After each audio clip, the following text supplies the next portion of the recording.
Wow, we had a great heart-healthy breakfast in there this morning. That's practicing what we Methodists are talking about. That was some of the best low-fat bacon that I've seen in a long time. It was a great breakfast.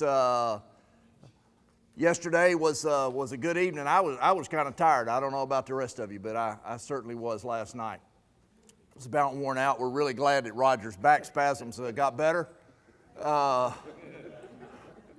Rumor actually is we're serving that banana pudding for break. Made a point to be here. Couple of things in serious order.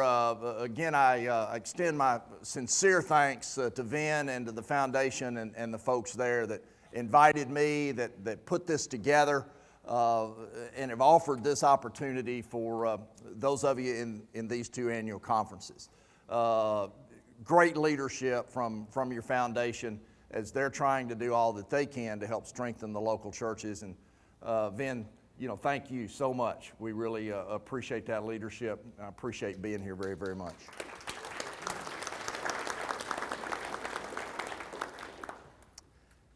And I'm truly grateful and sincerely grateful that your new bishop, who's not yet your bishop, I guess, until Saturday, isn't it Saturday and that's your first day, is here. I think you heard him say that, they moved in on Friday and he started unpacking boxes. Now, I don't know how this man looked his wife in the face and said, honey, I am now leaving all of this with you. And I'm going to go down to this nice, relaxing state park and I'm going to visit with new friends and let them take care of me and all of that. And when I come home, you have all this put up. But it is my serious thought that many, many, many leaders would not have made the choice he did. They would have stayed, they would have unpacked, they would have taken their own time because he's not on bishop time truly until Saturday. But he came to be with his people, with his new flock and his new church in service. And I tell you, Bishop, if you continue the kind of leadership over the next 4 years that you have brought in just being here these 2 days, this is a really lucky area to have you here, and we appreciate it very, very much. That's above and beyond, and I'm sure he'd like several of y'all to accompany him home and unpack some of those boxes. We could have used them Friday. How many of them showed up? You got names though, right? Okay, all right. And someone asked me, as I was asking a number of questions, said, we noticed that David Lewis is a vice president at Horizons. What does vice president do at Horizons? And David can explain all that to you. It's a pretty intricate job. We only let really our top leaders ascend to that level. We only have 2 vice presidents, and David's one of them. And it's hard for me to describe exactly what his role is, but he can. But my bags are right outside the room, and so if you can get those, bring the car around right after lunch, if you would, up close. Okay, thank you very much. Okay, very good. And lastly, it's the last sort of plug you're going to get, but several folks said, how do I do this? How do I do that? One just asked me a minute ago, how do I change this? The second book answers those questions, and I really don't like getting up, being asked to speak, and you hawk your book all the time. But that's what those chapters are. There's 17 chapters that answer the question of how do we do exactly what you're talking about doing in Not Your Parents' Offering Plate. That's what Whose Offering Plate Is It deals with. So there's just not time to answer all of those in this limited amount of time. But if you want to get another book, that one is the one that answers those questions, and I'd reference you to that. Several said, how bad is your next book that they're already offering it at 37% off? and it's not even out yet. I guess it's pretty bad. I don't know that they're giving a discount. But Rich Church, Poor Church, which is supposed to come out in October, I understand, is my observations of what those churches look like who have ample resources that their entire focus can be on mission and ministry, versus those churches who constantly have to have a focus on acquiring money. That's the poor church.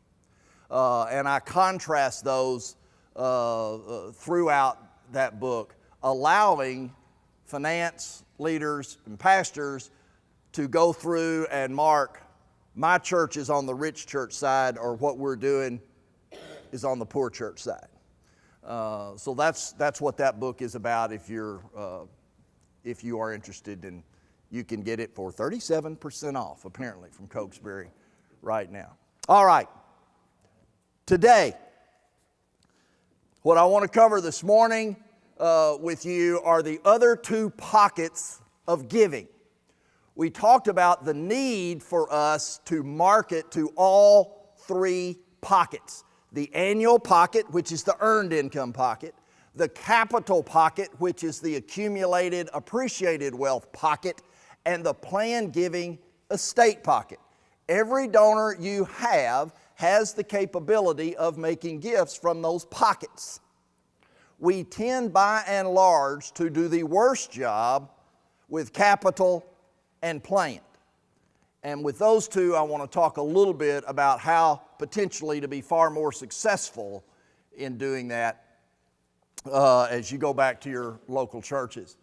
At Horizons, we call capital monies, capital campaigns, fun money.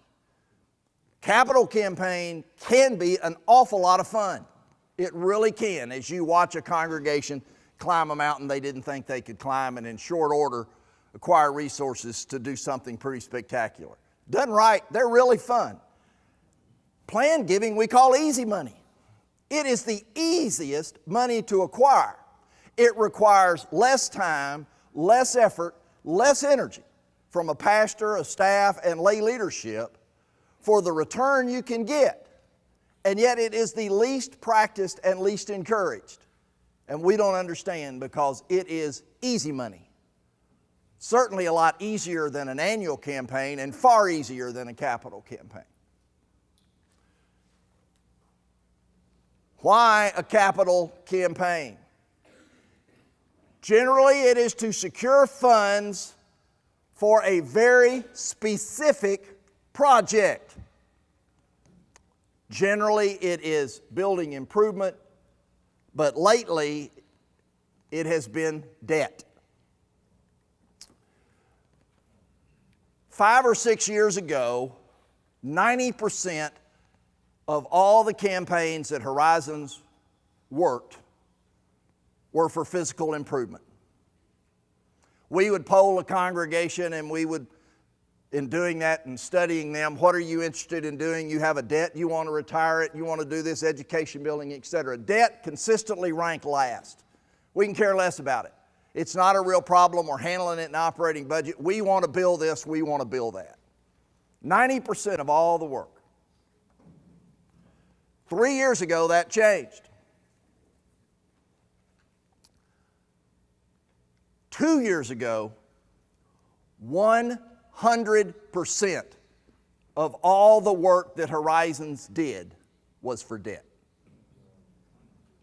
Not one single physical improvement. And when we would poll those congregations and we would say, your various needs are debt, remodel a sanctuary, build education building, ... Where are you? Consistently they would say, we will give additional monies to get rid of our debt. I won't give you a dime for anything new. Totally upside down. Persons used to say, well, we need a debt campaign, but we know it is the least desired. Not now.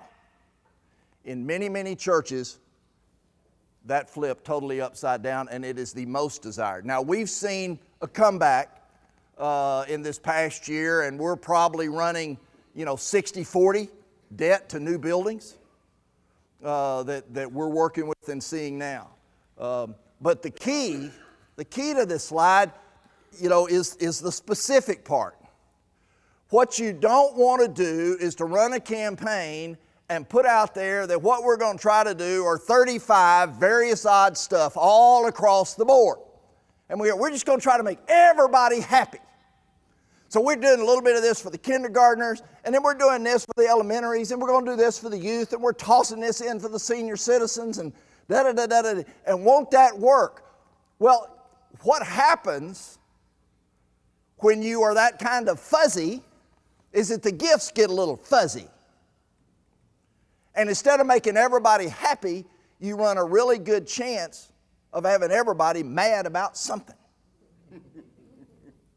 And you can't focus your communications. I mean, I've had churches call and say, we really want to do a campaign. Really? What for? Well, we're not sure. You're not sure? No. We thought we'd run the campaign, sort of see what we have, and then talk about how we want to divide up the money. Yeah, that's going to work really well. The fuzzier your communications, the fuzzier are going to be the gifts, and the lower will be the investment. The when is important. You have two major windows to work in. You've got January 1st to whenever school lets out, roughly May, middle of May, watching where Holy Week falls. This week it's the last, Easter's the last Sunday of March. And then it opens back up middle of August and goes to about the 1st of December. You do not want to be involved in a capital campaign during Christmas. The Christmas Eve stewardship sermon just doesn't work well. Tried that. You can see where I am today. Don't do that. Trying to run a campaign in the summer is foolish. Unless you're, in one of those tourist snowbird kind of areas that you have a swelled crowd, et cetera, at a certain time. But for those of us in the Memphis, Tennessee conference, that's stupid for you to be trying to focus your folks for several month period of time in the summer. So you just don't do it. Now, why does this concern you? It concerns with your timing. Too often we see building committees and finance committees set their timing up trying to lay everything out, but what they leave out is we have to run a campaign to succeed in what we're doing, and they don't time that campaign. So they have a church conference vote, and they have it in the middle of March. And then they call and they say, we are pumped, we're fired up, we got a 95% vote, we're ready to go. Well, you can't start in the middle of March. You're going to finish in the middle of August. So what you're forced to do is to take an excited congregation and you put them on ice. Let's just find some ways to kind of stretch it out a little, because we really aren't going to start working with them until fall when they're back. Now that could have all been solved by a little bit of forethought that says we really need to start a campaign in January. We're just going to back our things up, prepared well in advance, have this vote in the fall, then we're going to run the campaign in the spring and we'll be in the window. But when you hit those windows wrong, it really can hurt you. It can hurt you. So watch the windows for where your campaign can effectively fall. Now, who's involved? The number one most important person in any campaign is the pastor. If there's more than one, it's the senior pastor. You are the CEO, you are the president, you are the head honcho of that nonprofit. And you have got to be front and center in leadership. It cannot be avoided for you to succeed. Now I know, let me just see. How many of you went to seminary because you wanted to raise money? Nobody did. Not surprised. What? No, they did not teach you how to. They did not. We're working on that. We're working on it. But I understand that this is outside the comfort zone of 99% of all of our clergy. It's not what you like or want to do in many instances, but you understand the necessity. You must force yourself into leadership. When we see a pastor who wants to escape leadership, and we see it a lot, we will take the goal we thought that church could achieve and we will decrease it by 20%. Right off the top. We thought they could do $1 million. Preacher's really not going to be involved. We're taking it down to $800,000. Right off the top. It means that much. Now, we don't have a lot of preachers just come right up and say, I'm out of here. Don't count on me. But what you get is something like, hey, preacher, just wanted to double check. Going to be there Thursday. Hope maybe we can get together a little bit early. Kind of go over the plans for the, you what? Got to be at the hospital. All night? Okay. Well, maybe at the end of the evening, you think you got to go to another hospital. And so, then you call, well, I'll be back next Thursday, a week from, you got a funeral. And you know about this 10 days in advance.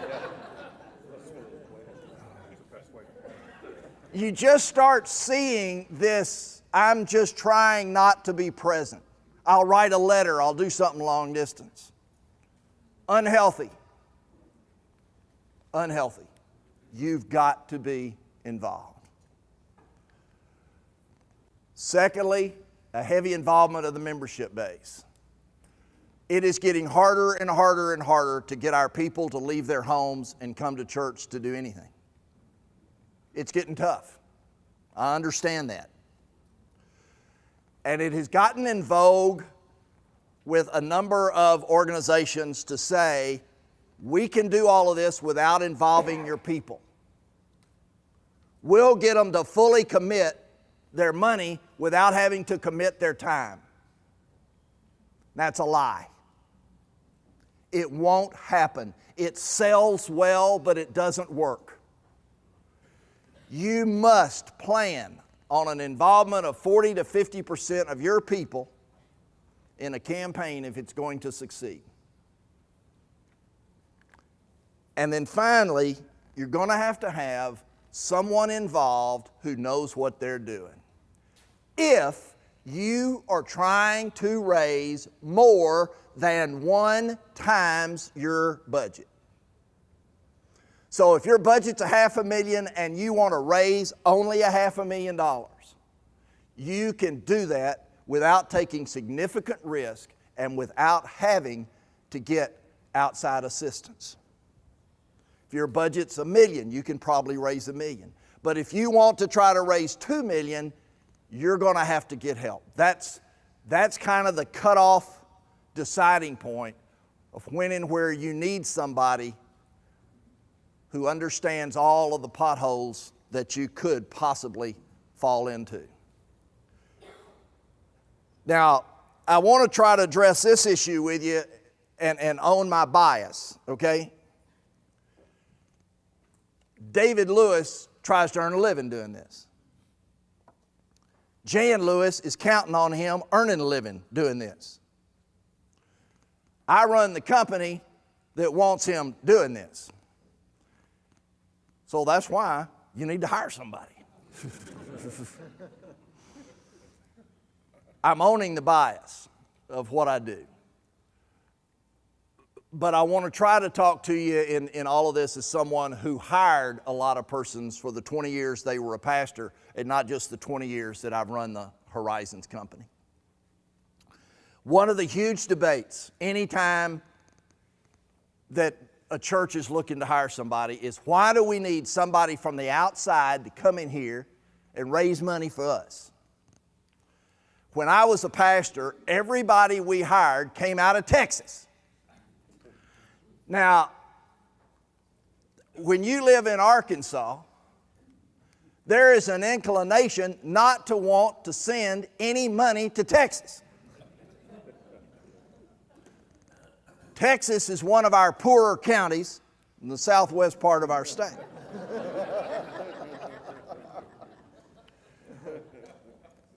But honestly, when I'd gather my building team and finance team around and I'd say, well, we're going to bring in so-and-so to talk to us about helping us with this campaign. Preacher, where's he from? Well, he's from Dallas. Why do we need somebody from Dallas, Texas, to come up here to Little Rock to tell us how to raise money? I said, well, it starts with he knows how to do it. But they just didn't like it. And they'd fuss and fume. Well, we ought to save that money and apply it. First, I want you to understand that we need to take that money and use it in the campaign. What you are having the big fuss over is something that will amount to about a half to no more than 5% of the total monies you're going to acquire. It is a very small, minuscule amount of money that you're having a fuss fight over. But they have it. There is a lot to be gained by deciding that we are going to purchase the insurance of outside counsel. Now, I want to walk through some of those with you. First, most every stewardship author, most every book I've ever read quotes that you'll raise 2 times more money if you have outside counsel. Now, I want you to know there is not a way in the world you can prove that. You cannot run 2 campaigns with the same group 2 different ways at the same time. You cannot do it.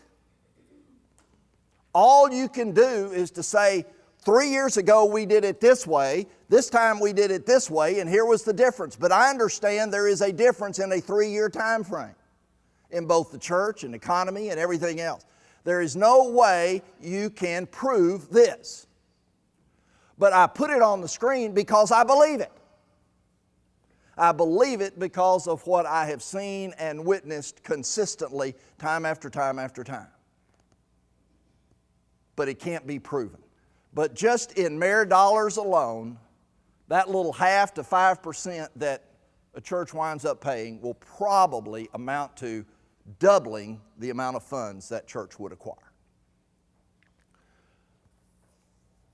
Having an outside consultant allows the pastor to focus on what are the pastor's strengths. If you don't have someone else to assist, the pastor is going to have to take on a leadership role in that which the pastor is uncomfortable and potentially unqualified to do. Now you can say, oh, no, our lay leader is going to run this thing. No way in the world. The preacher is going to be called upon to make decisions the preacher would otherwise not have to do. And that's not smart for the church. Because when you take a person and you, in essence, force them to spend their time in that which they are not very good at, it takes time away from that which they are good at. And both suffer. Now, when I was a preacher, my pastor parish committee had every right to come to me and say, preacher, we are firing the music director. We want you to do the choir. You're full-time here. We need to save $35,000. We want you to do it. Now, they have a right to say that.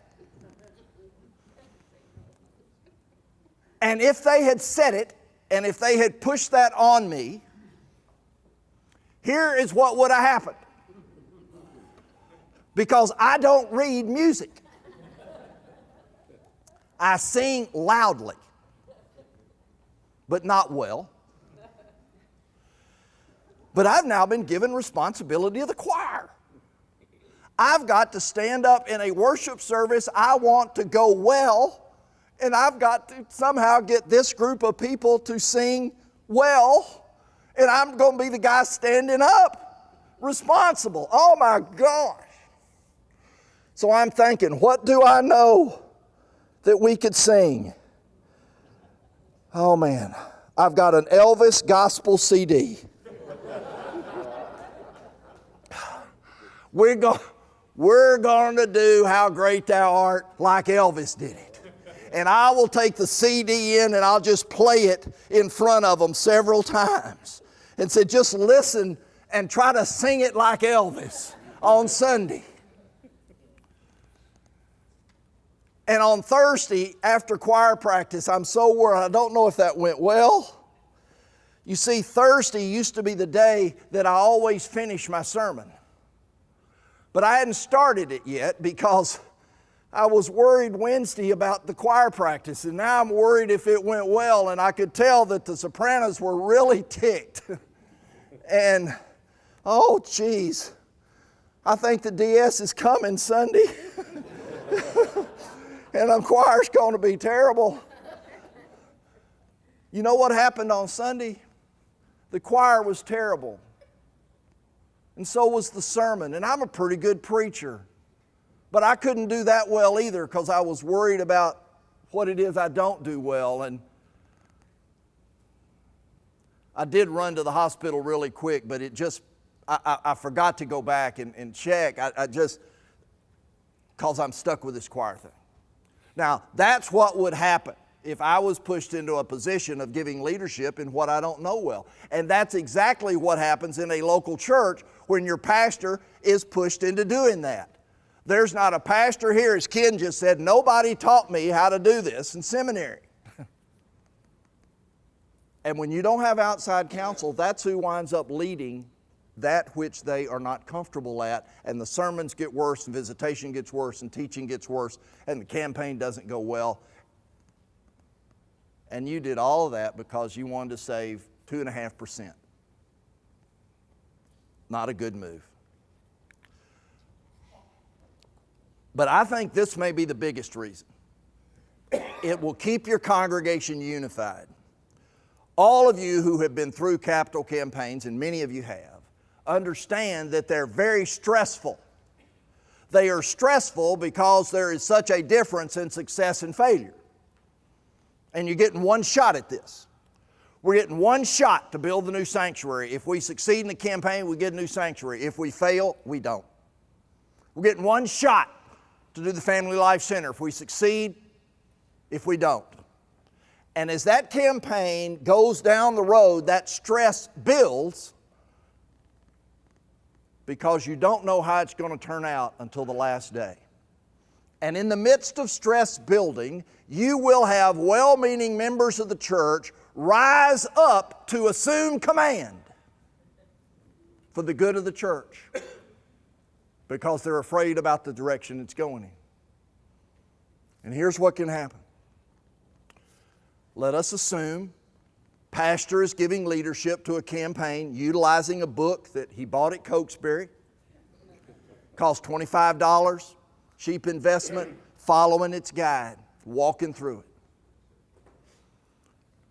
About 2/3 the way through the campaign, the preacher says, okay, at our next meeting, we'll be kind of turning right in the direction of the campaign. Finishes the meeting, goes home, has a good night's sleep, sitting in the office the next morning, thinks all is well. Here comes Brother Bob.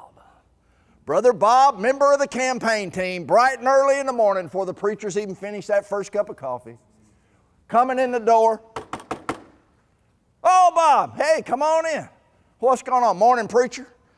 Listen, preacher, I know that you said last night what we need to do is to turn right in our campaign process. Yeah. Well, you know, the campaign I was involved in my church in upstate Minnesota a few years ago, we were about at this point and we turned left. And it really kind of worked out well for us. I think we made a mistake last night. I think we ought to turn left. Preacher, I don't want us to mess this up. We need this new sanctuary. So I just wanted to tell you, I think maybe we need to reconsider. Preacher's sitting there. Well, Bob, I was looking at this book, and it says that right about here we ought to be kind of going right. Well, preacher, I understand the book, but I'm telling you, I did this before, and it worked. And if we don't, I think it's going to fail, preacher. Well, the preacher sits there for a minute, and he says, "Well, Bob, I appreciate you coming in, but I tell you what, I think I'm going to just stick with the book. I'm kind of going to go with that. And hey, we'll all pray it works out, okay?" Well, if that's your position, preacher, well, Bob, I think it is. Well, okay, preacher. All right, have a good day. You too, Bob. Preacher goes about his business thinking, it's over. It ain't over. Next Sunday morning, right before the teacher dismisses them for Sunday school, Brother Bob stands up in class. If I could just have everybody's attention for just a quick second, I'd just like for everybody here to be in special prayer for our campaign for the sanctuary. Y'all know I'm on the committee, and well, I'm real concerned now about the direction we're moving in, and I'm concerned we might not get our new sanctuary, and I'm worried about that. So I just want everybody to be praying that we'll make the right decision here. It bothers me because we're doing something a little different than what I saw before in a very, very successful campaign effort up in upstate Minnesota. So just please, y'all, just be praying. That's all. Thank you so much. Well, class ends and several people gather around. Bob, what's going on? Well, I'll just tell you, we made a decision the other night to go right, and we really should have decided to go left. I'm just certain of it, and that's why I'm so worried about the church. Well, what do we need to do to move in that direction to succeed? Well, the first thing we've got to do is change the preacher's mind. Well, how do we do that? Well, I tell you, I've got this petition here, and if I could just get you to sign. Here's the preacher in his office, getting all ready, got his robes on, got a new stole just this past week, kind of fluffed it once or twice. Dadgum, I look good today. I kind of like my sermon too. This is going to be a fine morning. It really is. I'm pumped for this. He's good to go, and he steps out of the office into the hallway, and a lady stops him and said, "Morning, preacher. Good morning. Good to see you. Preacher, by the way, did you hear that Brother Bob is passing a petition around about changing the capital campaign?" "Well, I didn't want to bother you with that. Good luck on the sermon." Preacher, oh my gosh. Church service ends. Didn't go quite as well as preacher thought it would. He's back home, just finished a little dinner, and he's sitting there in the lazy boy chair, but he can't sit still very long, and heads over to the telephone, picks it up. "Susan's, preacher. Hey, listen, I heard Bob was passing a petition around about changing the capital campaign, and, well, that's kind of got me, oh, you heard it too. Yeah, well, I told him I thought we ought to stay the course, and, oh, boy, I appreciate your support.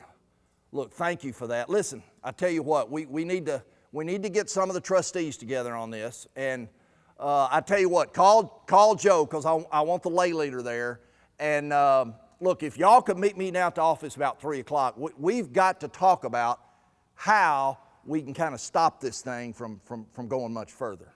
"Oh, thank you. I'll see you about 3. What you got now? You got good people on opposite sides with good motives, but on opposite sides, and the preacher had to pick a side.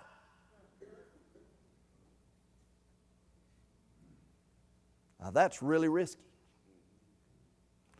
That campaign may succeed, it may not, but that church may just split right down the middle. Now here's what would have happened if there'd been counsel brought in early on. Bob comes walking into the preacher. Preacher, I think we should go left instead of going right. Now, what do you think, preacher? And the preacher would have sat there and said, well, you know, Bob, maybe you've got a point. I tell you what, though, we hired Clif to run this thing. Why don't you give him a call and see what he says? Well, I hadn't thought about that. Yeah, he's designed this strategy, so why don't you give him a call and let's do what he says? Let me know how that comes out. So Bob's, preacher, that's exactly what I'll do. Hey, thank you. I'll call you later. Good deal. Have a good day. And out Bob goes. And Bob calls. Ringy ding ding. Don't they? And Bob will share his concern. I think we should have turned left instead of turning right. Yada, yada, yada. And I listen. I do not listen with near the patience that this man does, but I listen. And when he finishes, I would say to him, well, I don't know how that campaign went in upstate Minnesota. I'm glad it went well. But what I have encouraged your church to do is what I have done in over 400 United Methodist churches where we have raised over $1 billion. I'd sure hate to make y'all the guinea pig. Now, I'm waiting for Bob to tell me that he has raised $1.001 billion.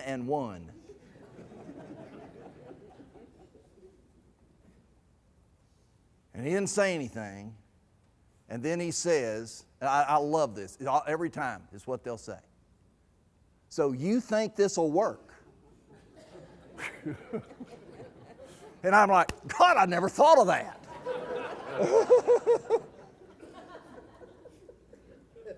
And I'll say, well, yes, I do. And then he will say, well, I guess we'll see. Good enough. You don't have to agree with it. That's okay, Bob. Just give me a chance, and I guess we'll see. Now it works. And the church celebrates, and they're happy. And at the close, they're all hugging the preacher. And even Bob's up there hugging the preacher. Bob is not hugging me. Well, see, Bob doesn't really care for me all that much, but he still loves his preacher and the rest of them in the church. And I'm going back to Little Rock. And the church stayed together. Now, what's that worth? What's that worth? Is it worth the risk for a % or two to not have that insurance? That's I think, one of the biggest things that you get and that you gain. The expertise. There's a bumper sticker that used to say something like, stuff happens. Y'all ever see that? I cleaned that up just a little bit. Well, in campaigns, stuff happens. Everybody will prepare some type of manual, a strategic plan for a church to go through to succeed. Everybody will do it. I've yet to prepare one that didn't have to be changed because stuff happens.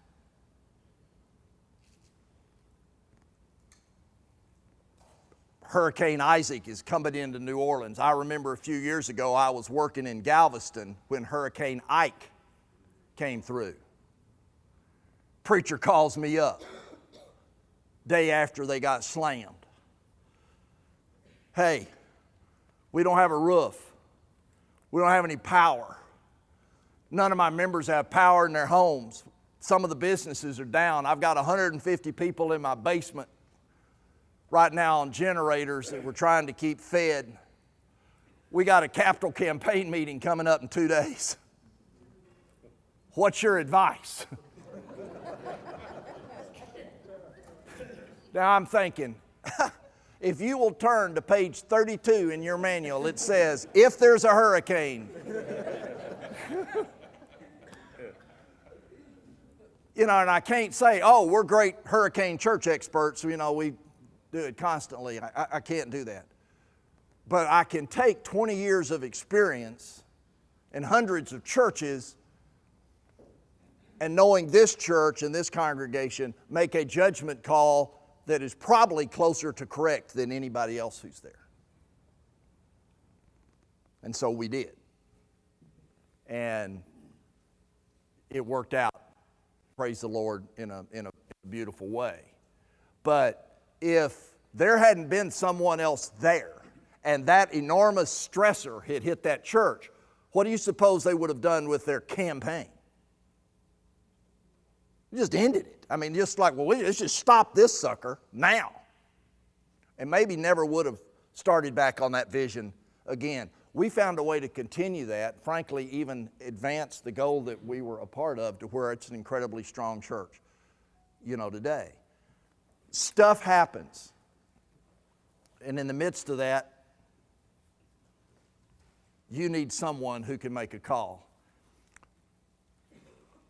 I remember David Lewis working a church, burned to the ground. They were doing an addition campaign. Woke up one morning, he gets a phone call, the whole church burned to the ground. Cinder blocks all that's left. Suddenly that addition wasn't going to make a big difference. They didn't have anything. Gone. Absolutely gone. Hi, David, what do we do now? Well, on page 64 it says, if there's a fire and your church burns to the ground. No. The whole team got together and working with David, and we made a call. That church advanced and went on. I still remember, I'll tell this one on David. He called me up in the midst of this campaign he was working, and he said, I just got the biggest single gift that we've ever gotten. I said, you are kidding me. He said, no, sir. He said, put it down and tell everybody. I said, well, how big a gift was it? He said, $5 million. I said, David, that is fantastic. Who was it? The insurance company. I said, David, I said, you can't count that. Oh, I mean, Hey, yeah, I know. Yeah, blind hog hunting, but that worked out because somebody made a call. Who makes that call? We've had campaign chair die. We've had pastors be removed from service in the church. We've had all sorts of stuff happens. Who is there to make a call? And then finally, it improves your overall stewardship. The danger you run in a capital campaign is that people will rob Peter to pay Paul. And operating budgets suffer. Done right. And when hearts are changed and hearts are affected and not just wallets, that flows through the operating budget as well as the capital budget. And operating giving will actually go up. Done wrong, they can go down. Now, I want to walk you through quickly, before we take a break, of the pathways to success. And what I want you to concentrate on as I do that is to notice the percentage of emphasis that certain things get and how important they are. Because what I find in far too many churches is that they spend an enormous amount of time and energy and worry on that which really doesn't matter that much. The pastor and the consultant relationship is the key, most important thing towards your success. They got to like each other. They got a G and haw. Y'all understand G-ing and hawing in Tennessee, don't you? They've got to connect to be able to pull together.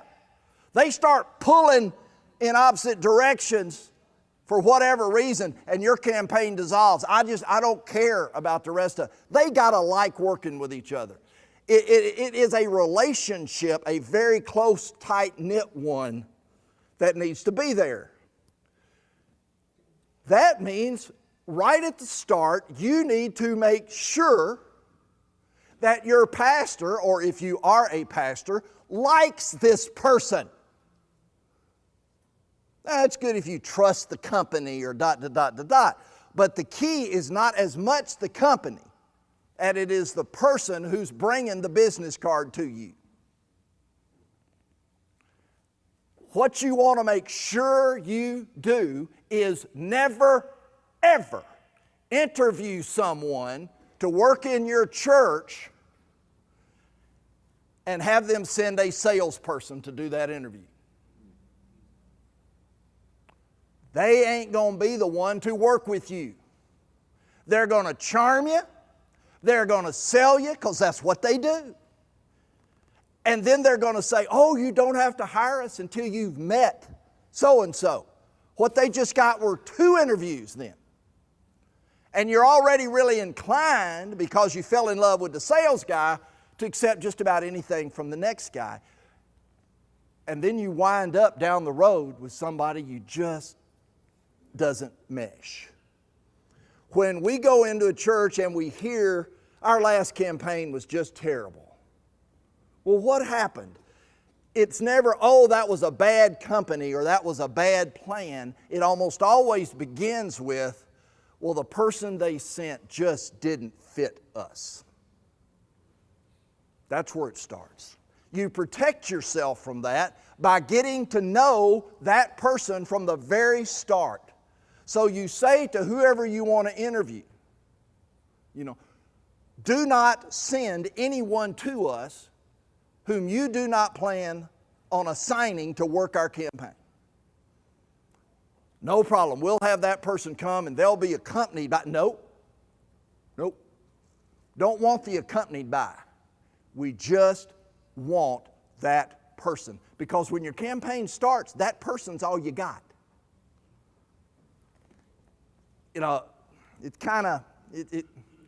It's sort of like, maybe some of you ladies maybe understand this, I don't know. It really doesn't matter so much who it is that invites you to the prom. It matters who shows up at the door to take you. You hope it's the same person.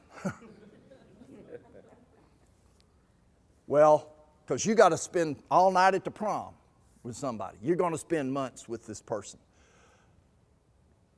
It is stupid to set up a process where you say, we want to make sure everybody is equal. So we're giving 30 minutes to 5 different companies to come in here and talk to us. And we're going to pick one. All right, that's speed dating. And speed dating is a stupid way to get a date. Sometimes, you even say, well, look, we really like to come in the day before. We'd like to really get to know your plan. We'd like to spend a little time with you, Pastor. We'd like to see this church. We'd like to see that new piece of ground. We'd like to meet some of your folks you're involved in. Nope, can't let you do it. Why not? Well, nobody else wants to do that. We're treating everybody equal. That's stupid. If somebody says, I will move in for a month, let them. Let them. You may decide, boy, I'm glad I spent this month because I can't stand them. Get to know them as best as you can. That relationship is crucial. And sometimes we'll visit with lay people who'll say, well, just communicate with us in this and not our pastor. Our pastor's going to sit in the interview but will not have a vote. That's dumb. One of the first questions whenever folks leave, well, we talked to three firms and 3 people. Who should we hire? Pastor, what's your preference? Should be the first question. First question. Now, you got a right to overrule it, but that should carry enormous weight. Enormous weight. If that preacher says, I really think I could work really great with person B, I like everything I heard, then why would you want to force a relationship with somebody else? All right. 30% of your campaign success will come from you having a compelling vision. Now, some are saying, what does that mean? That means, why does God want you to do this? And can you look your people in the eye and say, it is God who has called us, and therefore we must? That's compelling. And you see it all through Scripture.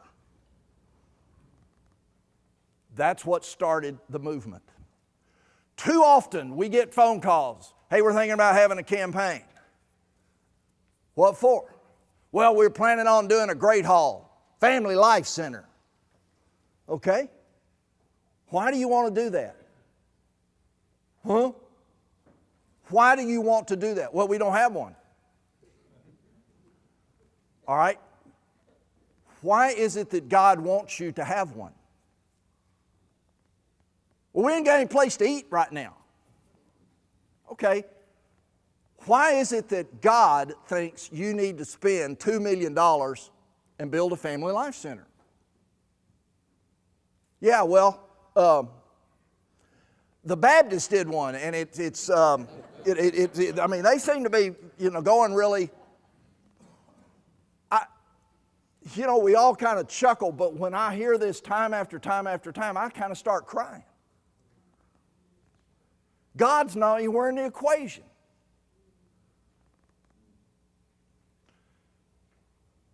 I get asked consistently, and I know David does all the time, is the economy right for a campaign? Is this a good time for us to raise money? We've been kind of thinking about this sanctuary. Do you believe we can succeed now? What are you talking about? Well, the market's been struggling. Our people, we've got 8% unemployment. Do you think we can do this? And I answer back, well, what has God called you to do? Yeah, well, I told you about the sanctuary, and what I want to know is the economy. I want you to hear in all sincerity, capital campaigns are not born on the front page of the Wall Street Journal. They are born on our knees. Because if God is saying you should do this, I don't care what the Wall Street Journal says, where the market is, what unemployment is, or anything else. Because there ain't no giants bigger than God. And that's who we work for. That's the only reason we're in business. And if you cannot come up with a vision of how God is calling you to do and be something different than you are, then don't do it. Walmart never built a building they did not believe would make them more profit. We should never build a building that will not make more disciples. It's why we exist.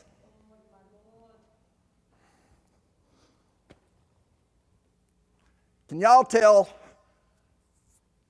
that I've spent about 20 years not getting to preach every Sunday, so when I get a shot, 20% of your success will come from 5 families. 5.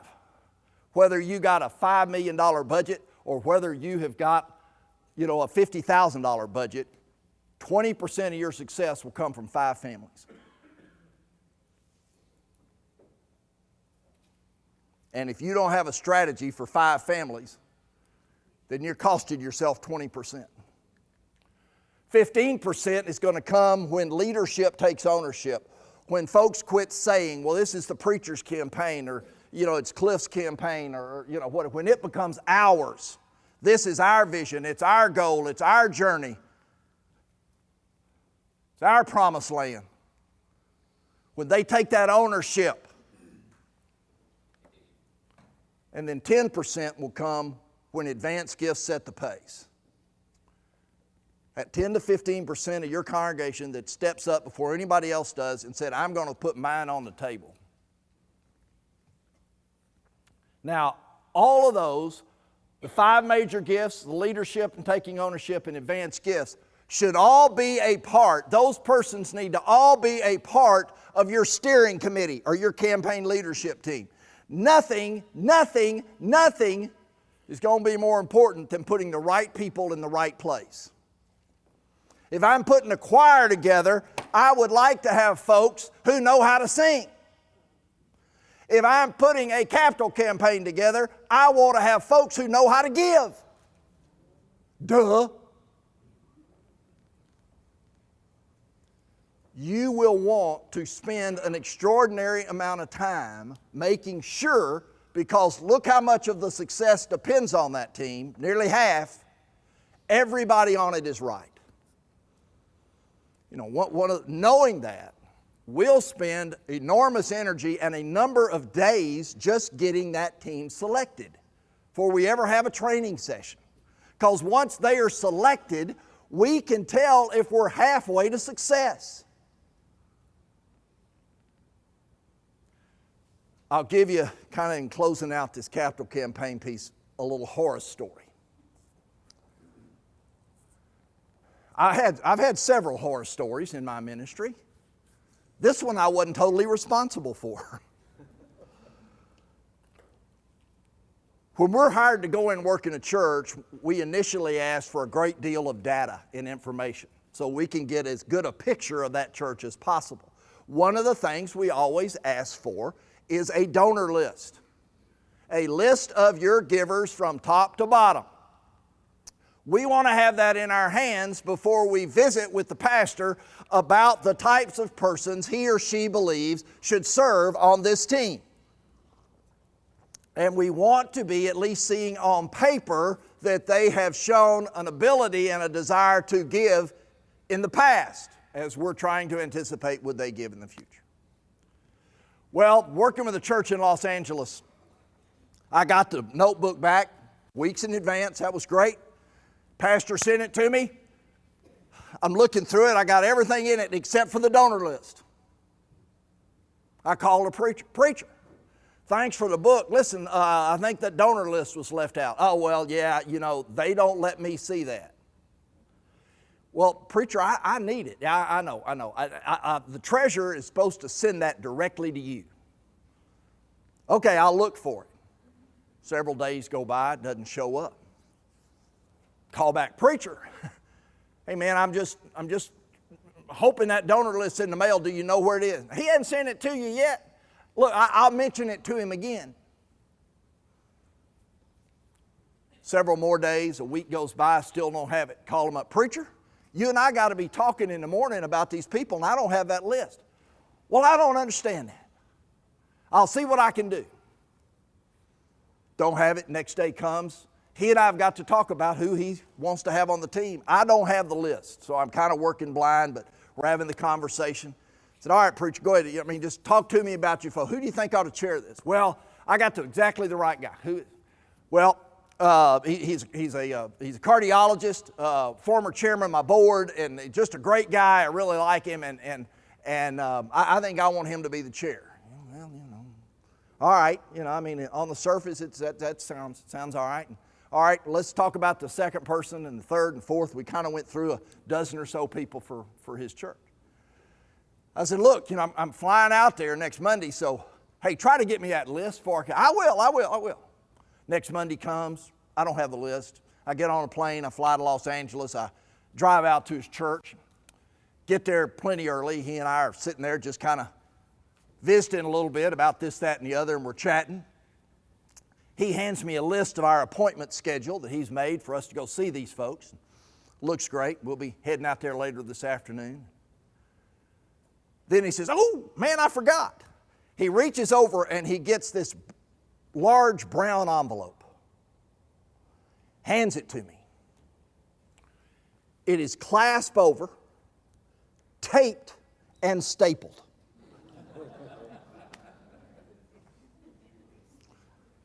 Treasurer brought this in for me to give to you, sealed up like Fort Knox.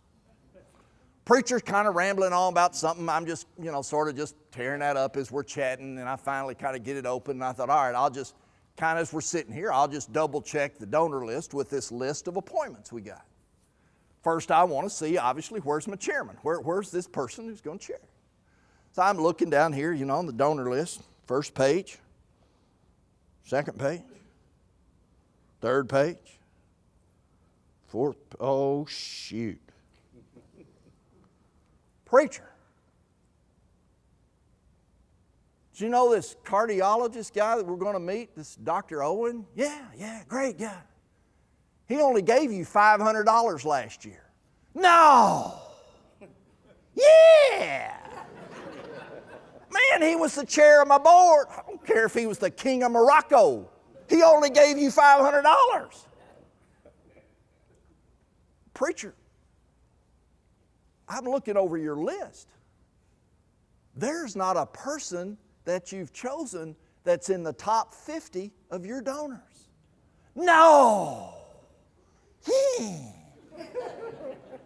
And I said, who is Susan Phillips? Susan Phillips? I said, do you know her? Yeah. Who is she? She's a really nice lady. She joined our church about 6-7 months ago, I guess, and came here from out of town. And really, she's pretty active in church most Sundays. Why do you ask? Susan Phillips is your leading donor. No! Yeah, $24,000 so far this year. No! I said, what does she do? I think she sells insurance. Sells insurance. I said, here in town? Yeah, I think so. Can you get her on the phone? Probably. Why? We're going to see her.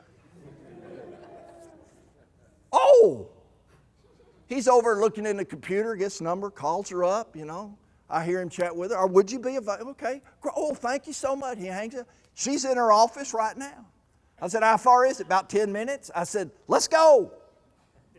We get in the car. He said, what are we going to do when we get there?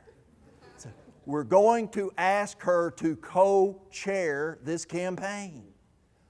Oh. We pull into this parking lot. Big old building. The name of the insurance company is on the top. They own the building.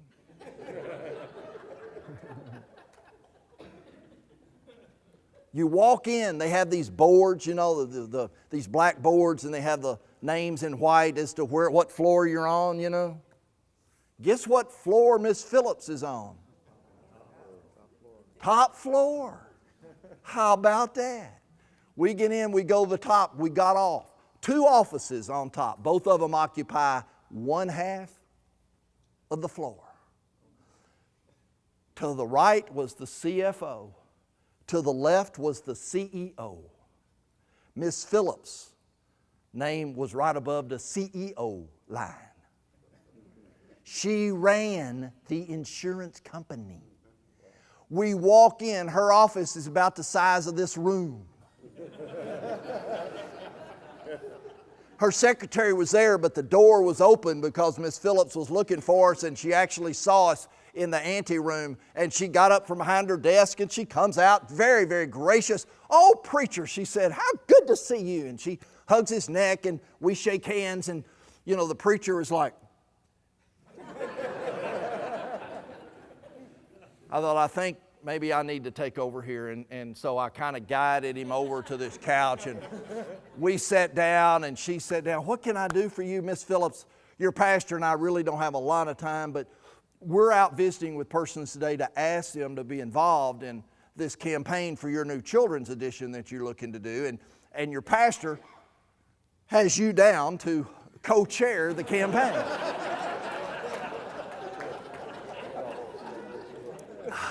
And I remember her first words out, "Oh, preacher, I can't believe you thought of me." I said,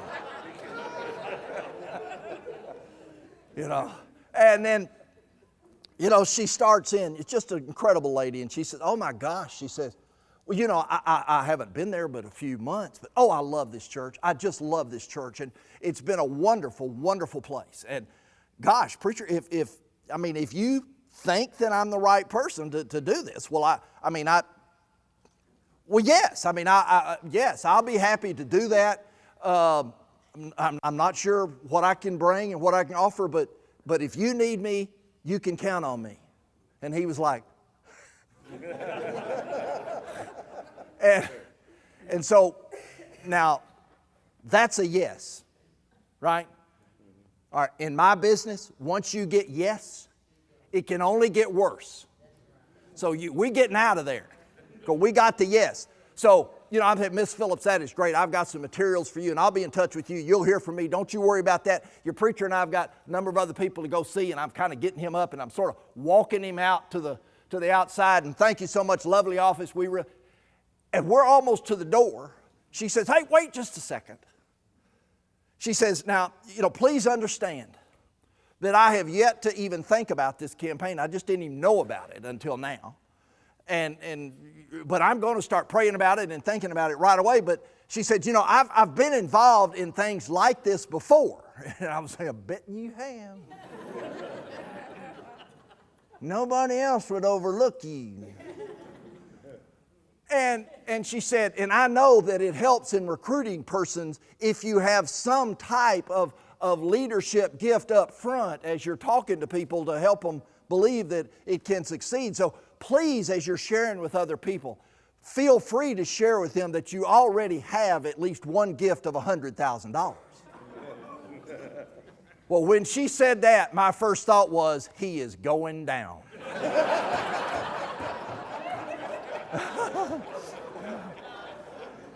And I just kind of got my arm up under him and sort of like that. "Oh, Miss Phillips, that is wonderful. You're absolutely right. And that's going to help us greatly. And I'm so appreciative. And thank you so much. And God bless. And bye." And I was out the door and I was getting in the elevator and I am looking for a brown paper bag. The guy's going, "Oh, oh, oh." And we get downstairs and I say, "Just sit down here. Kind of put your head down, and breathe." And we finish and he kind of gets up. He says, "Whoa, whoa.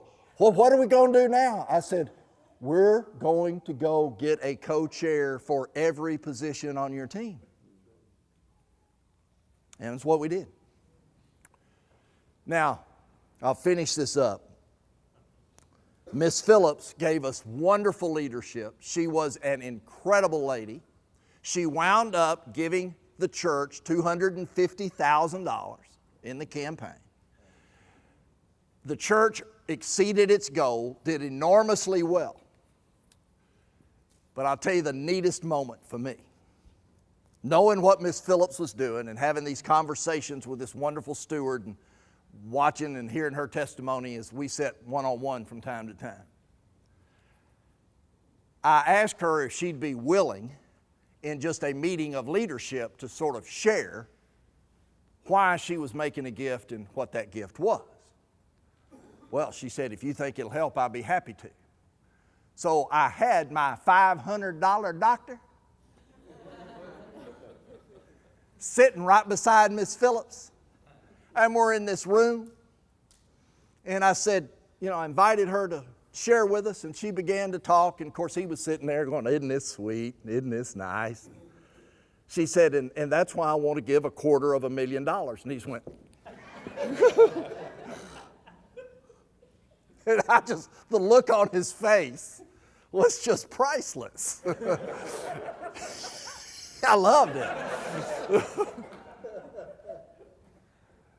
When we handed out cards, he made a gift of $150,000. Now, you think he'd have done that without Miss Phillips? No way. You think the church would have exceeded its goal as they did without Miss Phillips? No. They would have followed the leadership of one who was not a steward, and that would have been the direction the whole thing would have gone. But because of her and those others who came on, they succeeded in a marvelous way. There is nothing more important than putting the right people in place right at the beginning. Solid communications is 10% of your success. 10.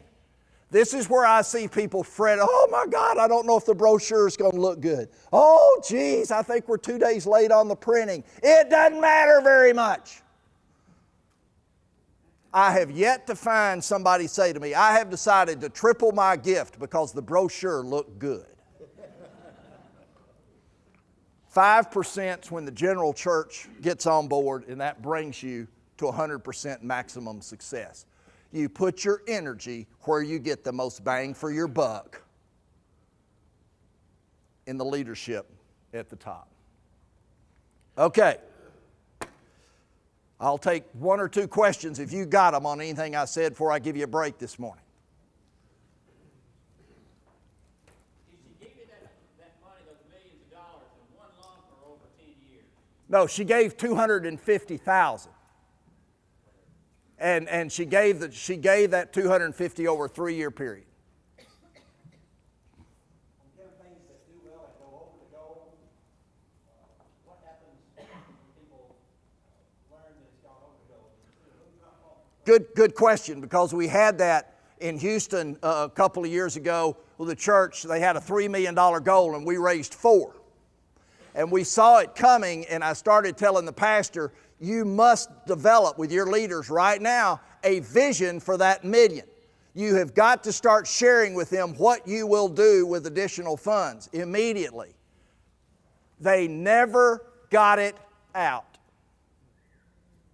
Never did it. And they took in 3. Persons heard we did all we've been asked to do. We've heard nothing about the rest. And they shut it down. When you're going to go over, the key to succeeding with those gifts coming in is making sure you've clearly communicated, this is what God wants to do with extra that we have, etc. And they'll continue to give. But if they think, it's kind of like me. If all I got to do is go out and run a 12-minute mile, I'll do 12. Well, what if you go, I don't have to go over. I'm just going to take it easy and I'm going to stop, when I get there.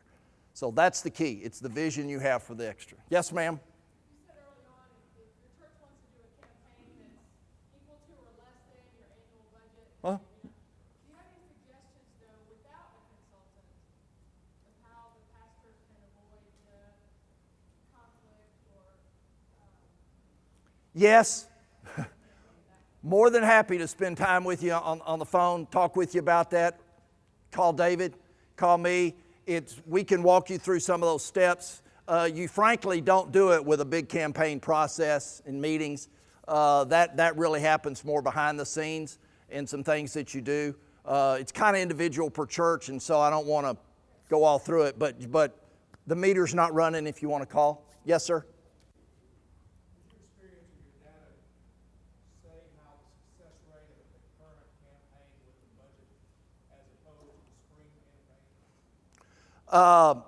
The question was, I guess, can you run operating campaigns concurrently with capital? How well does that work versus separating the two, right? Nothing is exactly the same, so I wouldn't want to tell you every church will have this or have that. I haven't learned much, but I do know churches are different and circumstances are different. All being equal, if it's at all possible, we want to separate them. One is a 3-year pledge, one is a 1-year pledge. One is a focused pledge, one is a general pledge. And it is very hard to put those together and have what we think, in most cases, would be maximum success in both. Now, which should you do first? We haven't seen enormous difference in either way. I mean, we have done capital in the fall and come back in first of the year and done operations. It scares finance committee to death that you don't have their campaign before like February 1, and it just amazed. They think, oh my God, nobody will give us anything in January. Not so. That'll work. Also works, with guidance to get the operations done in the fall and come back in January and do capital. So, but in most cases, if we can, we like to separate them. We will do them together, and there are times we've recommended it, but that's not the majority of the time. Yes, sir. The way you've got this lined out, it looks like we're talking about, a 4-month, 6-month, or 3-year plan, or however. Yeah. Yeah. Endowments and long-term fundraising or, campaign come into play into your. Okay. You want to separate those in most instances in this way. If you need $3 million for your sanctuary, you don't want to spend a great deal of time telling everybody, please put some of that in your will, because you want that money to come in a 3-year period. Now, if they can tell me they're going to die, so but let me say this, with planned giving and endowment that I'm going to talk to later.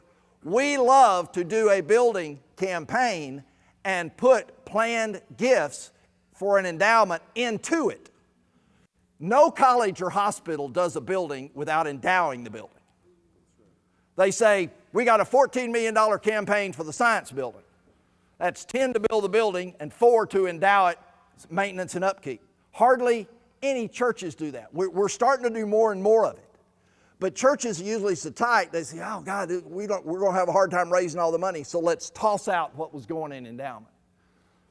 Get their building built, 10 years later, air conditioning, roofs, other things start to crumble, and they're going, oh, geez, the budget can't stand this. So we like to put that together, that the planned gift will help handle the maintenance of the building.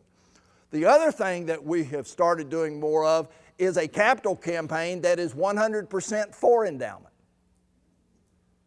It's upfront, within 3 years gifts to jumpstart an endowment. We just finished one in Texarkana. And downtown church, like so many, downtown, big building, shrinking population of folks. How are we going to keep this structure and undergird it? And they did a capital campaign, raised about 2 times budget, went straight into endowment. They're going to now be getting somewhere around $70,000, $75,000 every year to help maintain the building outside the operating budget. That's been done. I don't know, is that helpful? One more question. I think I said I'd take 2. I've taken 6, but I can't count. Yes, ma'am. Small churches, say average of 40 in attendance or less. Well, I try to make them bigger.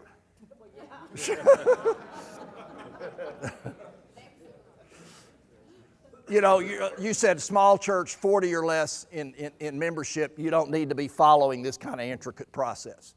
What happens with the small church to raise money is that you spend most all your time on that 20-15% piece up there, because you got 40 people, you got what, 25 families. You're going to take care of it with some major gift situations and not do the elaborate part. Okay, can we take a break, Vince?